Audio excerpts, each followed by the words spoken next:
अस्सलाम वालेकुम नाज़रीन, ख़बर मातें शेयर कहीं पे इस्लामकोट का रिपोर्ट ज़ुल्फ़िकार अली तैबानी मूजिब इस्लामकोट थरकुल ब्लॉक 2 जो पहिरीं मुतासिर थींदड़ ॻोठ घोड़ाड़ो पीअण पाणी लाइ परेशान। एंग्रो कंपनी जूं दावाऊं रुगो दावाऊं रहिजी वयूं। 2019 में ॻोठ घोड़ाड़ो भरिसां घोड़ाड़ो डैम बग़ैर के प्लानिंग जे ॻोठाणनि जे एतराज़ बावजूद ठाहियो वियो।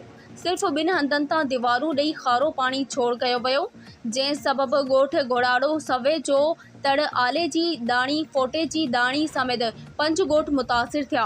सभिनी ॻोठनि जो पाणी खारो थी वियो। डैम जे स्पेज सबबि खूह खारा थी विया। खूहनि में 3 फुट ते पाणी अची वियो। पीअण जे पाणी लाइ थर फाउंडेशन तरफ़ां हिकु आरओ प्लांट लॻायो वियो। उन मां ॻोठ वॾो हुजण करे पाणी पूरो नथो मिले।